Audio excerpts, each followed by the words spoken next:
Здравствуйте, в эфире «Настоящее время». С вами из студии в Вашингтоне Юлия Апел. Главное в программе сегодня. Американские военные инструкторы прибыли в Украину.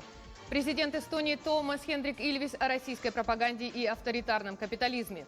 Российские города практически непригодны для передвижения людей с ограниченными возможностями. Начинаем с новостей из Праги. Сергей.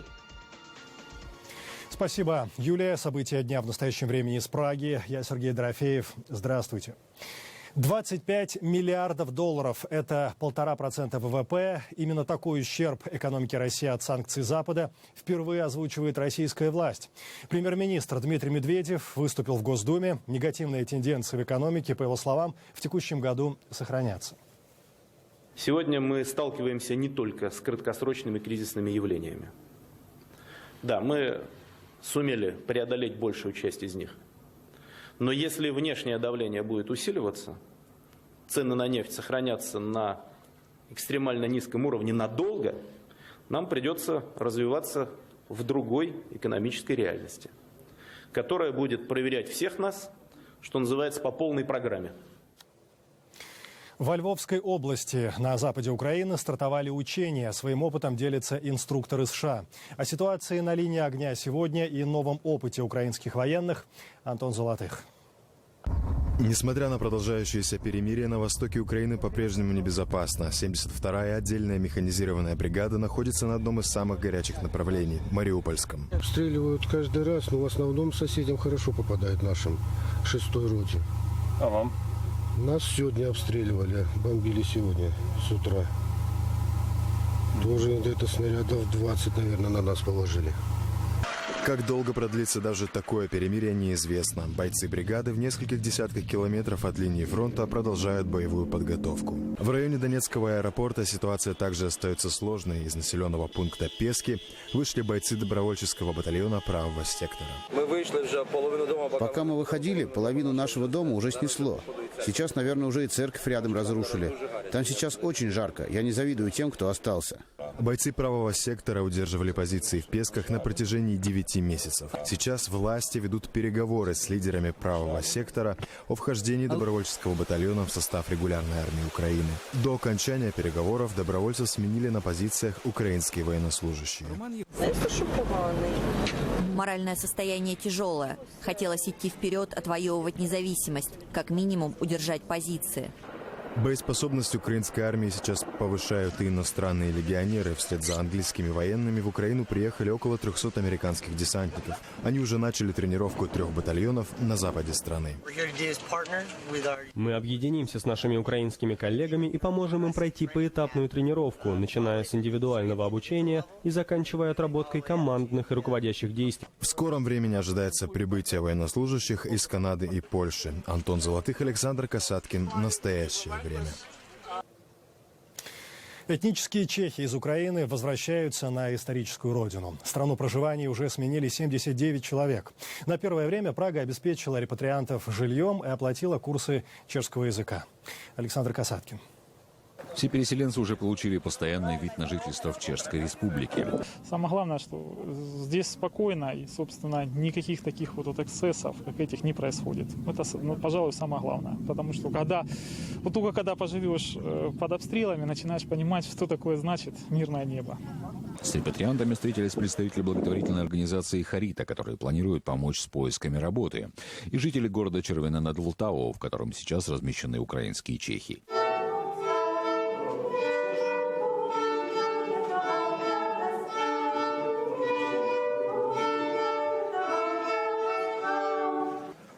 Мы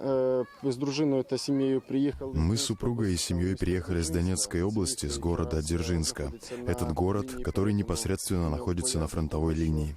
Поэтому жизнь под регулярными обстрелами, страх, что в любой момент с тобой и с твоей семьей может что-то произойти, это и стало главной причиной переезда.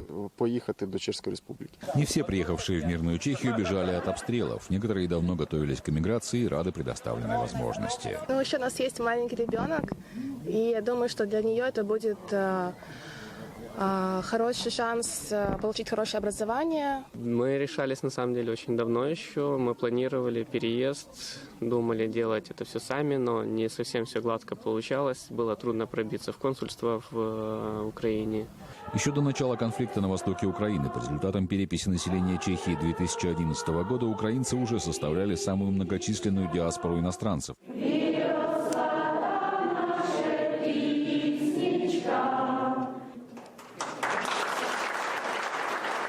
Александр Касаткин. Настоящее время. Как выжить сегодня в Луганске, да еще с 5 детьми? Мы расскажем о многодетной семье, уже много месяцев не получающей пособия. Живут в долг, за едой ходят в церковь и социальную столовую. Правдивые истории войны.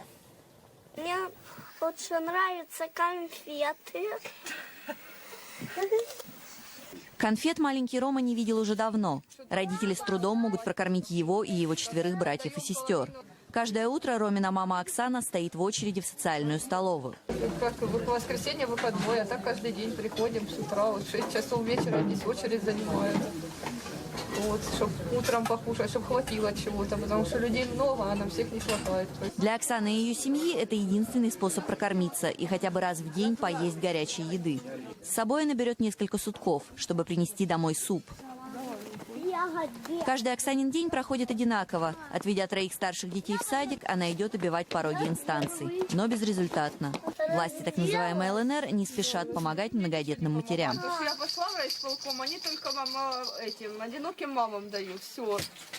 Вот то, что только в столовую ходим, и все. Больше никто ничего не помогает.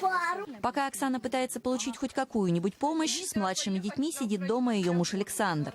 Раньше он работал водителем маршрутки, но сейчас расходы превышают доходы. Водитель должен отдать некоторую часть суммы, заработанной работодателю, заправить машину, все, что останется, останется мне. То есть бывали такие случаи, что я, допустим, заправляю машину, а то, что я должен отдать работодателю, у меня даже денег не хватает. Но работодатель мне на это говорит, что я напишу тебе в долг. Но я работать на долги, то есть зачем мне это нужно, правильно? Долгов у семьи Рожновых много. Деньги Оксана давно не получает. Ее фамилии не оказалось в списках выплат. Живут всемиром в одной маленькой комнате. На стенах грибок, обои отклеиваются. От сырости дети постоянно болеют, а денег на лекарства как не было, так и нет. Ну а так у нас были там таблетки, когда-то нам еще оставались запасы. Был парацетамол, это вот мы купили. Но витамин D я посмотрела в аптеке, его сказали 265 гривен.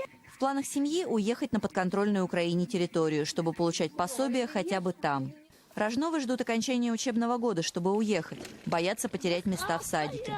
Надеются, что за лето жизнь наладится и можно будет вернуться домой. Екатерина Кочкина, Николай Самарцев, Андрей Дегтяренко. Настоящее время. О чем сегодня говорят по ту сторону океана? Эфир продолжат коллеги из Вашингтона. Юлия. Сергей, спасибо.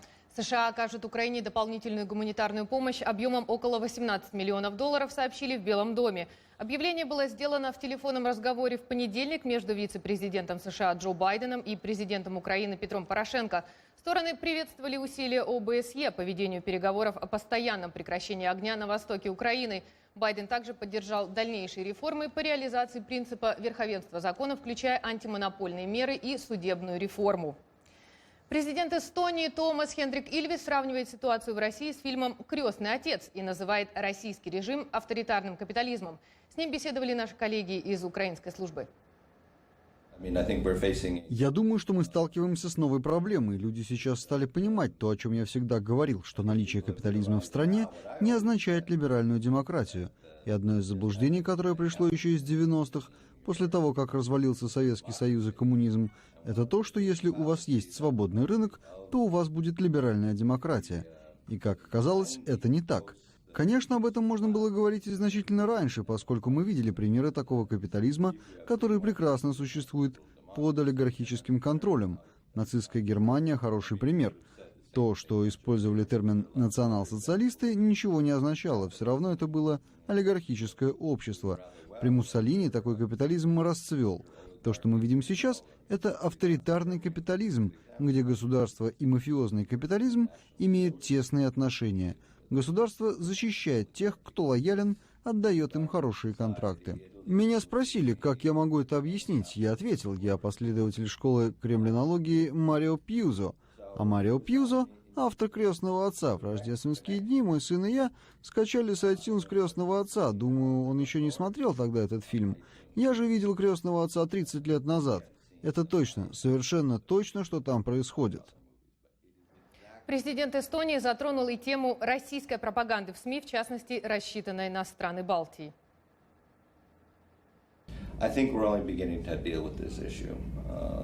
Я думаю, мы только начинаем заниматься этим вопросом в последний год-полтора. До этого только смеялись, не было никаких прямых последствий. А теперь некоторые люди настолько поверили, что обвиняют тех, кто был на Майдане, в фашизме. Вот здесь и началась проблема, и мы только на начальной ее стадии. Я думаю, что мы разберемся с этим рано или поздно. Я и сам пытаюсь осознать все это сейчас. До чего мы дошли? В Европейском Союзе Великобритания, Эстония, Дания и Литва заняли общую позицию и решили, что необходимо предпринимать меры для борьбы с этой пропагандой от лица Евросоюза. На уровне одного государства это будет малоэффективно – противостоять такой пропаганде и лжи. США ввели различные санкции в отношении Ирана в 1979 году. В 2006 году решение о санкциях принял Совет Безопасности ООН, в 2012 Евросоюз. Тегеран лишился возможности закупать оружие и свободно экспортировать нефть, столкнулся с проблемами на международных финансовых рынках. Результатом стали серьезные проблемы в экономике страны. Россия подверглась воздействию международных санкций в прошлом году в качестве наказания за аннексию Крыма и активное участие в конфликте на востоке Украины. Насколько эффективной является такая стратегия Запада, на эту тему репортаж Вадима Оленичева. Группа экспертов, собравшихся в Вашингтонском центре Вудро Вилсона, с самого начала указала на важность обсуждаемой проблемы. По их утверждению, режим санкций против Российской Федерации является наиболее масштабной программой такого рода, превосходящей даже аналогичные меры в отношении властей Ирана. По признанию большинства экспертов, планомерность и эффективность иранских санкций уже приносят результаты. Переход от масштабного эмбарго и последующего замораживания банковских счетов к микроточечным санкциям, когда блокируются конкретные финансовые механизмы, был признан весьма эффективным в случае с Ираном. В том же, что касается России, координатор Госдепартамента США по санкциям Дэниел Фрид, выступивший на форуме, заявил, что действие санкций должно сохраняться, по крайней мере, до тех пор, пока границы Украины не будут восстановлены в прежнем режиме. При этом администрация США признает, что режим санкций может и не принести желаемого результата. Для того, чтобы быть эффективными, они должны сопровождаться мерами политического характера и дипломатическими усилиями.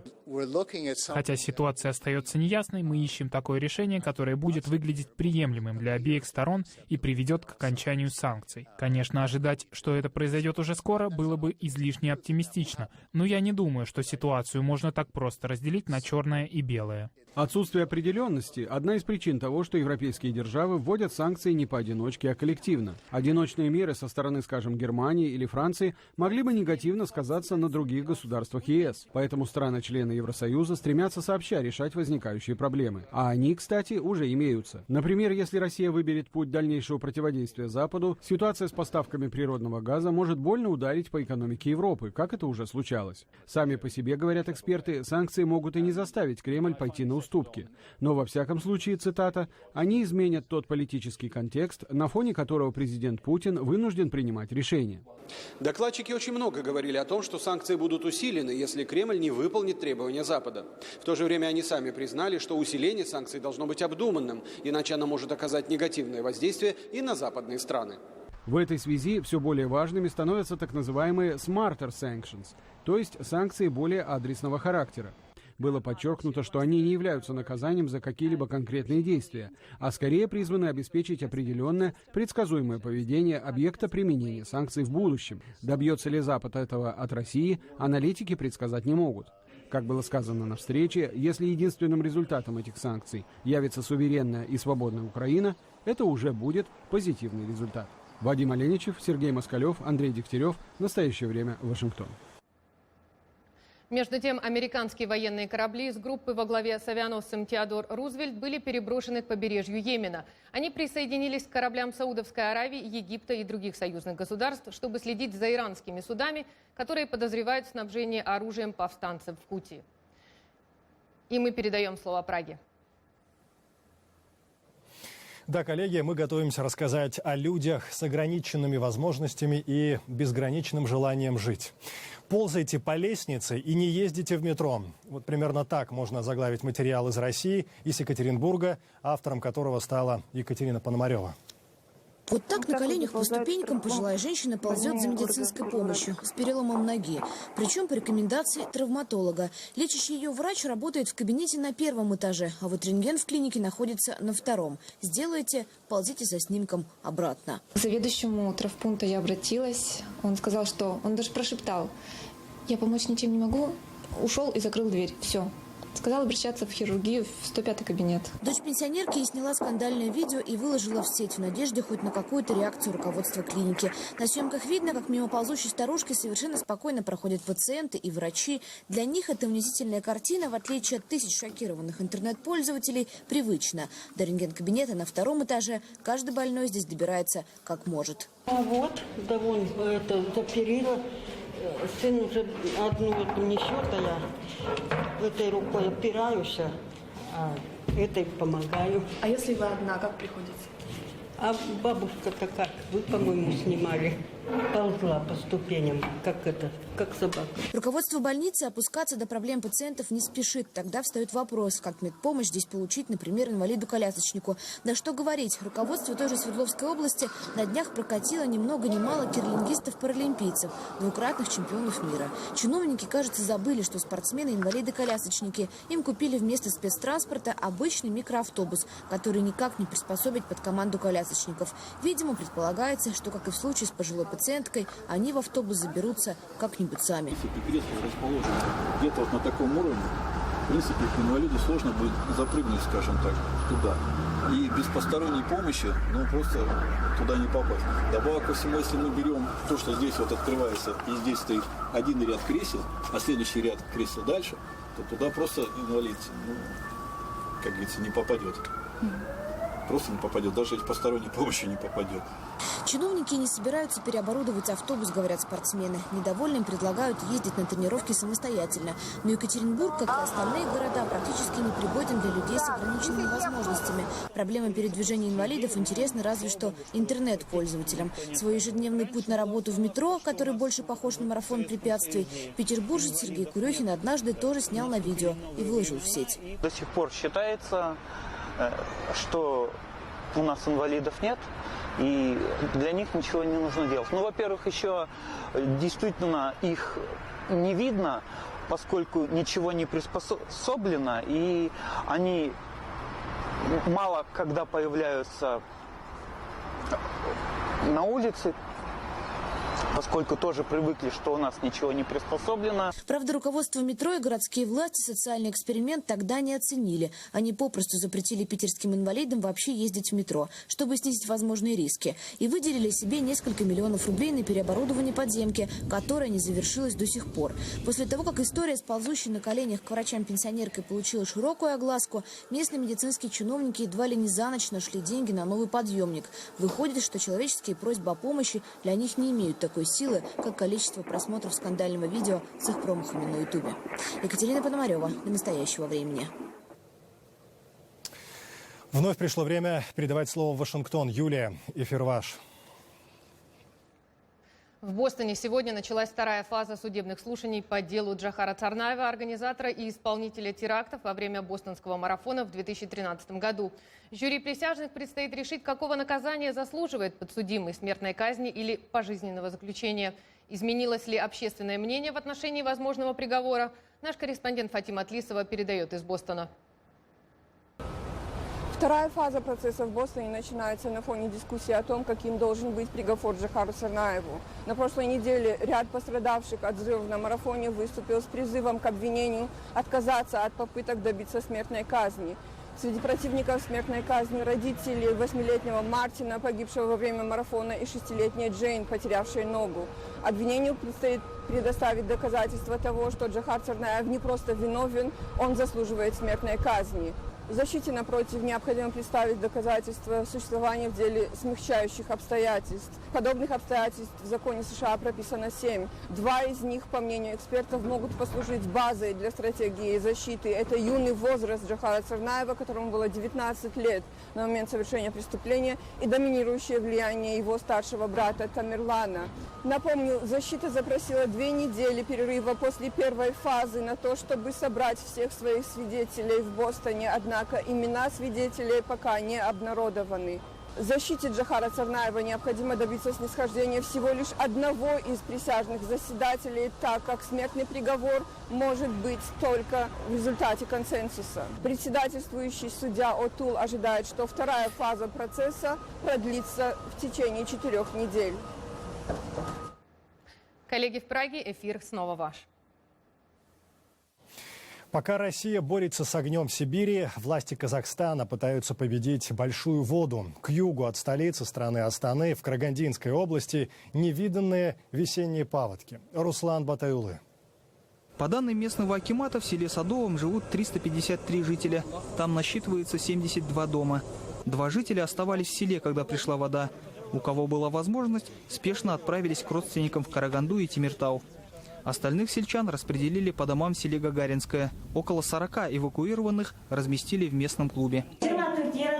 24 мужчины, 6 женщин, остальные дети, всего 40 человек. Готовим для них еду 3 раза в день. Акимат по мере возможности обеспечивает продуктами. Помогают и жители села. Зал сельского клуба оснастили под столовую. Едят по очереди. Никаких кроватей, спят прямо на сцене. Мужчины, женщины и дети все вместе. Одеяла и подушки передали из села Гагаринское. В последние дни в селе часто отключают электроэнергию. Жители говорят, что это из-за наводнения в городе Темиртау. Шоссе, ведущее в село Садовое, сейчас находится под водой.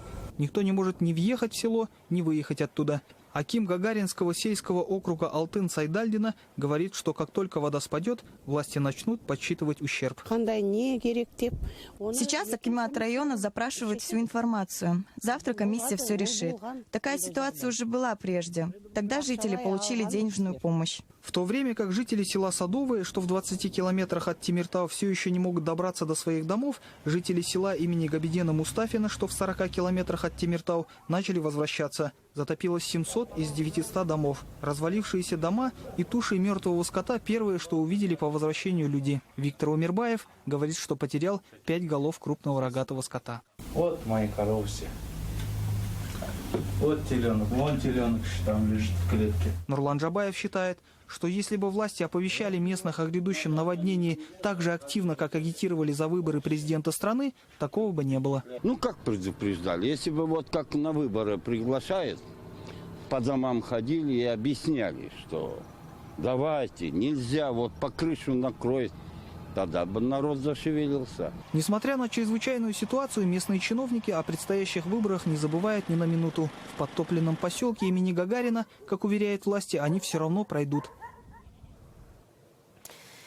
В настоящее время эфир продолжат коллеги из Вашингтона. Юлия. Сергей, спасибо.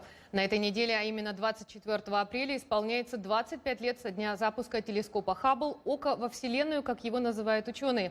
Несмотря на то, что Хабблу готовится замена, он продолжает снабжать специалистов уникальными снимками и ценной информацией о планетах и далеких галактиках, рассказывает Алексей Березин.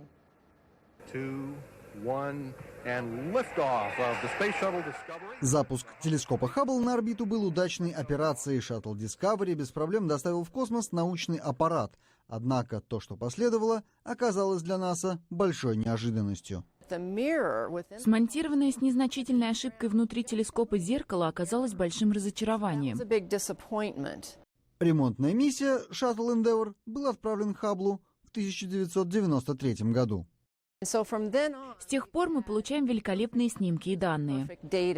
Хаббл вращается вокруг Земли на высоте примерно в 560 километров. Чтобы облететь нашу планету, ему нужно 1,5 часа. Находясь на орбите, Хаббл способен делать потрясающе четкие снимки нашей Солнечной системы и удаленного космического пространства. Один из самых знаменитых снимков Хаббла — туманность орел в созвездии Змеи, вот с этими большими газовыми колоннами. Мы знаем, что внутри этих газовых колонн все еще формируются новые звезды. Мы зовем их протозвезды. И инфракрасная камера Хаббла может видеть сквозь эти газовые облака, как формируются новые звезды. Хаббл снимал рождение и развитие звезд, подтвердил, что Вселенная расширяется, и даже просчитал ее возраст — 13,8 миллиардов лет. Он также доказал существование черных дыр внутри галактик. За четверть века к Хабблу для ремонта и модернизации 5 раз прилетали шаттлы. С окончанием программы шаттлов телескоп остался без обслуживания и теперь может полагаться только на собственные силы, на свои батареи, гироскопы и навигационную систему. В НАСА считают, что совершенно неважно, сколько еще проработает Хаббл, но свое почетное место в истории он уже заслужил. Я думаю, он заставил все человечество остановиться на секунду, посмотреть наверх и подумать о том, кто мы, и о том, что мы часть этой удивительной планеты в потрясающей Вселенной. В НАСА надеются, что Хаббл останется на орбите в работоспособном состоянии до того момента, когда в 2018 году к нему присоединится замена телескоп Джеймс Вебб. Уникальная выставка открыта в городе Лисбурге под Вашингтоном. В ней представлены коллекции фотографий некоторых самых значимых исторических и культурных мест и пейзажей Америки. Автор снимков – фотохудожник издания National Geographic Кеннет Гарретт. Наш корреспондент Джулия Табо посетила вместе с фотографом его самые любимые места в Вирджинии. Подробности в видеорепортаже. Фотограф Кеннет Гарретт получил одно из самых интересных заданий за свою карьеру – запечатлеть важные исторические места и ландшафты Америки. От полей кровавых сражений гражданской войны в Пенсильвании, Мэриленде и Западной Вирджинии до усадьбы Томаса Джефферсона, третьего президента США, в Шарлоттсвилле, штат Вирджиния. Этот тур протяженностью почти 300 километров называется «Путешествие по самым памятным местам Америки». Историки считают, что именно в этом регионе произошли важнейшие события в истории США. Наша книга называется «Путешествие по памятным местам», и мы считаем, что события, происшедшие здесь, имеют сакральное значение для нашей истории. Например, в Вирджинии Гарретт сфотографировал индейцев Тускагора, почтивших память 12 тысяч предков, погибших здесь в результате междоусобных войн задолго до прибытия поселенцев из Старого Света. Он курит трубку мира, и когда дым струится в небо, он общается со своими предками. Еще одно место, имеющее особое значение – усадьба Оутлендс под Лисбургом. Это была самая большая рабовладельческая плантация в регионе.